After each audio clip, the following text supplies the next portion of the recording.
Olá pessoal, tudo bem? Estamos aqui para mais uma aula para a gente poder conversar sobre as nossas apostas para o Exame Nacional da Magistratura. Hoje com a nossa aposta para falar sobre as garantias constitucionais do preso. Então, para a gente trazer o artigo 5º da Constituição Federal e comentar algumas dessas garantias, tá? É muito possível que dentro daquela forma da FGV fazer as questões possa vir um caso prático, uma situação hipotética, uma contextualização de uma situação de prisão e nas alternativas ele pode vir a te cobrar várias coisas, vários temas. Então ele pode te cobrar audiência de custódia, como a gente tem uma aposta própria, ele pode, em outra alternativa, te cobrar sobre a situação flagrancial, se tem ali uma situação de flagrante ou não, pode te cobrar se é possível converter aquela prisão em preventivo ou não. Então ele pode juntar diversas dessas nossas apostas em uma só questão. Mas o objetivo dessa nossa de aposta, desse vídeo, dessa aula, é a gente trabalhar todos aqueles direitos e garantias constitucionais que o preso tem e que está previsto no artigo 5º. Então nós vamos ver ali ponto a ponto do que você tem que responder nas suas alternativas. Então vamos lá, vamos aqui para a nossa aposta de número 8, garantias constitucionais quanto à prisão. Então, primeira garantia que pode vir cobrada de vocês, a proteção à integridade física e moral do preso. Então, é assegurado aos presos, e aqui perceba que não há nenhuma restrição quanto a quem é esse preso. É um preso em flagrante? É um preso por mandados judiciais? Qualquer que seja esse preso, ele passa pelo exame de corpo de delito ad cautelam, exatamente para a gente conferir se as autoridades que o prenderam, se os policiais que o prenderam, se uma terceira pessoa que prendeu esse preso, se ele respeitou a integridade física e moral. E essa proteção à integridade do preso não somente está prevista no artigo 5º da Constituição, mas nós temos um tratado internacional, uma convenção de direitos humanos, que é a Convenção de Combate à Tortura e Tratamentos Degradantes. Então, isso juntando até mesmo com o ponto referente às audiências de custódia, se há uma situação de prisão, é necessário apresentar para a audiência de custódia. Nós vamos trabalhar isso numa aposta específica. Então, a audiência de custódia, tanto para as prisões em flagrante quanto para os mandados judiciais, vem muito nessa linha de raciocínio de, na audiência, conferir se a integridade física e moral desse preso foi respeitada desde o momento que ele foi abordado, desde o momento que foi cumprido o mandado de prisão, até aquele momento que ele chegou à autoridade competente, que no nosso caso é o juiz que vai presidir a audiência de custódia. Então, uma das garantias constitucionais é o respeito, a proteção à integridade física e moral do preso. Outra situação que tem prevista no artigo 5º, no nosso inciso 61. Ninguém será preso senão em flagrante delito ou por ordem escrita e fundamentada de autoridade judiciária competente, salvo nos casos de transgressão militar ou crime propriamente militar definidos em lei. Então, de regra, nós temos a prisão em flagrante, que nós vamos estudar daqui a pouco em um ponto específico sobre prisão em flagrante, e nós vamos ver então quais são as pessoas que podem prender em flagrante, quais são as espécies de flagrante, o flagrante na infração permanente, a lavratura do auto de prisão em flagrante, a levada desse preso para a audiência de custódia. Vamos revisar todas essas questões. Então, a prisão em flagrante delito, ela não precisa de um mandado judicial, ela não precisa de uma ordem, mas é preciso verificar que estava numa situação flagrancial permitida pela lei para autorizar que essa pessoa seja presa. Se não for uma situação de flagrante delito, precisamos ter uma ordem judicial, uma ordem então com decretação dessa prisão, uma prisão temporária, uma prisão preventiva, com a adequação, com a fundamentação adequada da autoridade judiciária competente para a decretação da prisão. Agora, o que já veio a cair em prova da FGV, que foi para a prova do Senado, foi essa parte final. A FGV falava que alguém só poderia ser preso por ordem escrita ou em flagrante delito e que não haveria nenhuma outra situação prevista na Constituição de prisão. Mas nós temos que é exatamente no caso de transgressão militar ou crime propriamente militar definidos em lei. Então, muita atenção a essa exceção prevista nesse inciso porque a FGV já fez a cobrança na prova do Senado Federal, tá bom? O que é importante também você saber, fazendo aqui 3 observações importantíssimas. Primeira observação, é importante recordar que lá nos artigos 136 e 139, então você estuda dentro da parte de constitucional o estado de defesa e o estado de sítio. Lá nessas exceções, nesses estados excepcionais que nós temos na Constituição Federal, é possível a chamada prisão administrativa, porque nós sabemos que, na normalidade, nós só teremos as possibilidades desse inciso que acabamos de ver. Mas, na excepcionalidade, abre-se a possibilidade da prisão administrativa sem necessidade de prévia determinação judicial. Ponto de número 2, cuidado quando nós temos o artigo 53, parágrafo 2º e artigo 27, parágrafo 1º da Constituição Federal, que diz respeito ao Congresso Nacional, aos deputados federais, senadores e também aos deputados estaduais, que eles só podem ser presos em flagrante delito por crime inafiançável. Então, eles também só podem ter a prisão decretada por crime inafiançável, né? Então, a gente tem uma excepcionalidade que não se aplica aos vereadores. E também temos uma terceira exceção nesse caso da prisão, que está lá no artigo 86, parágrafo 3º, que diz respeito ao presidente da República, que ele não pode ser preso cautelarmente, ele só pode ser preso por condenação definitiva, né, depois do mandato, mas dentro do mandato dele não existe nenhuma possibilidade de prisão cautelar. Ele não pode ser preso preventivamente, ele não pode ser preso temporariamente, ele não pode ser preso em flagrante. Então, muita atenção apesar de não ter relação exatamente com o nosso ponto do edital, isso pode vir na sua prova, artigos 136 e 139, artigos 53 e 27 e o artigo 83 da Constituição Federal. Então, aqui resumindo esse ponto, tenha muito cuidado. Se não for diante de uma ordem escrita e fundamentada, no caso de mandado de prisão, nós temos a prisão em flagrante. Mas lembre-se que há esse salvo ao final quando se refere às questões militares, que já veio a cair na prova. Outra questão fala sobre liberdade provisória, restituição da liberdade e relaxamento da prisão. Então, nós temos previsto na Constituição Federal que ninguém será levado à prisão ou nela mantido quando a lei admitir a chamada liberdade provisória com ou sem fiança. E diz também o inciso 65 que a prisão ilegal será imediatamente relaxada pela autoridade judiciária. Aqui nós podemos nos lembrar do artigo 310 do Código de Processo Penal, quando a gente fala da prisão em flagrante, em que a pessoa vai ser levada para audiência de custódia, e nós temos 3 incisos no 310 que têm relação exatamente com esses 2 incisos da Constituição Federal.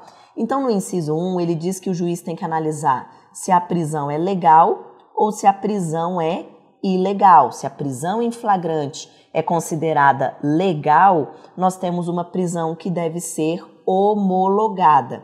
Se a prisão em flagrante é ilegal, nós temos a necessidade do relaxamento da prisão. Então, não é uma espécie de flagrante, não foram feitas as formalidades do flagrante. Então, o juiz, que é quem analisa a questão, conforme diz o 310, ele precisa relaxar a prisão. No entanto, se estiver tudo certo, o juiz avança para a análise dos incisos posteriores. Nós temos como regra a concessão da liberdade provisória. A regra é a pessoa ficar solta, seja com ou seja sem fiança, seja com ou sem as medidas cautelares diversas da prisão. E a título de exceção, nós temos a conversão da prisão em flagrante em preventiva. Então, a título de exceção, ela vai ser convertida em preventiva. Então, a gente percebe que esses 2 incisos da Constituição Federal, eles caminham junto com o nosso Código de Processo Penal, né? O Código traz um detalhamento maior a respeito disso, que é a regra na concessão da liberdade provisória, com ou sem fiança, e nós temos que, se tiver uma prisão ilegal, a gente precisa imediatamente relaxar, que é o Instituto do Relaxamento da Prisão. Então, a liberdade como regra, nós já vimos também pelo princípio da presunção de inocência, ou também chamado princípio da não culpabilidade. Seguindo para o próximo, comunicação imediata ao juiz competente e aos familiares do preso do local onde se encontre. Então, o inciso 62 vai dizer: a prisão de qualquer pessoa e o local onde se encontre serão comunicadas imediatamente ao juiz competente e à família do preso ou à pessoa por ele indicada. Aqui nós temos também que seguir, esse regramento ele é reproduzido no Código de Processo Penal. Então, quando dentro do Código a gente aprende a respeito da prisão em flagrante e todas as providências que são realizadas a partir do momento que alguém vai preso em flagrante, nós temos essa disposição reproduzida no artigo 306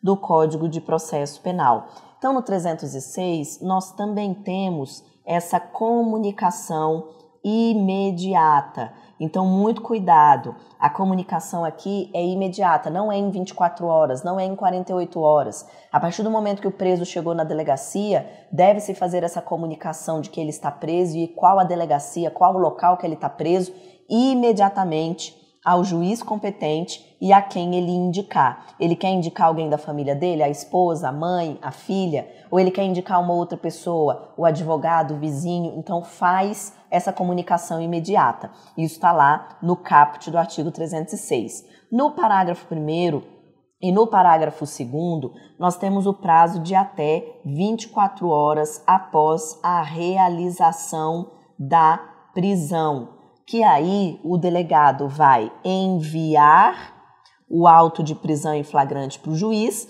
e vai entregar a nota de culpa ao preso. Então, aqui também duas previsões que aí não é mais imediata. Perceba que agora a gente está trabalhando o até 24 horas nos dois parágrafos, mas é importante você saber o que tem que ser comunicado imediatamente e o que tem um prazo constitucional e legal para fazer essa comunicação. Então, aqui, inciso 62. Próximo inciso, inciso 63, a respeito do direito ao silêncio. Então, o preso será informado de seus direitos, entre os quais o de permanecer calado, sendo-lhe assegurada a assistência da família e de advogado. Então, a gente já viu que, quanto à família mesmo, ele tem o direito de comunicação, não é isso? Imediata, que a gente viu. Ele pode se comunicar imediatamente com a família ou com a pessoa por ele indicada. E quanto ao advogado, lembre-se que o advogado não é obrigatório, mas deve ser oportunizada a assistência de advogado na delegacia, não é isso? Não é obrigatório porque, querendo ou não, é um sistema inquisitivo pré-processual dentro da delegacia. Mas, apesar de não ser obrigatório, tem que ser oportunizada a assistência do advogado. O delegado tem que perguntar: você tem advogado? Você quer entrar em contato com o seu advogado? Então, isso é preciso de ser feito. Quanto ao direito ao silêncio, lembra que o direito ao silêncio ele deve ser aplicado tanto no momento pré-processual, né? Então, vamos supor que está na delegacia ainda fazendo interrogatório, que está ali na audiência de custódia, ainda em um momento pré-processual, mas também no momento processual, quando nós estamos no interrogatório, na fase judicial, também tem o direito ao silêncio. Então, seja qual for o momento que seja feita a oitiva, deve ser dado o direito ao silêncio. Lembre-se que sempre quanto à segunda parte do interrogatório. Quanto à primeira parte, que ele está qualificando, que ele está respondendo os dados pessoais, não tem o direito ao silêncio. Mas na segunda parte, quando ele está falando ou pode falar sobre os fatos, ele tem o direito ao silêncio. Sobre o direito ao silêncio, juntei aí no material, para complementar as nossas dicas aqui na aula, duas jurisprudências importantes que eu quero que você leia, que diz respeito a esse interrogatório, principalmente quando feito lá na fase pré-processual, lá perante os policiais. Então, são dois julgados aí de 2023 e 2019, STJ e STF, para vocês fazerem a leitura. Aqui também nós temos o inciso 64. O preso tem direito à identificação dos responsáveis por sua prisão ou por seu interrogatório policial. Então já caiu, por exemplo, nós mostramos aqui nas primeiras aulas, uma questão que trabalhava uma hipótese de prisão e que na hora que a pessoa foi presa, ela queria que o policial se identificasse para ela e dissesse qual era o nome dele. Quem era o policial que estava prendendo? Quem era o policial que estava fazendo a condução dela para a delegacia?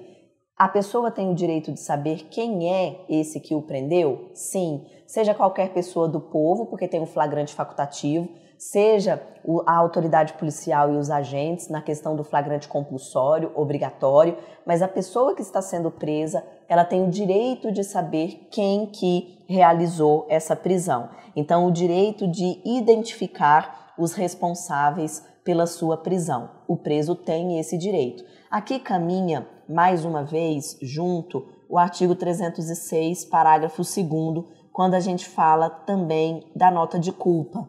Quando a gente fala da nota de culpa, esse é um documento entregue ao preso exatamente para ele ter direito à informação.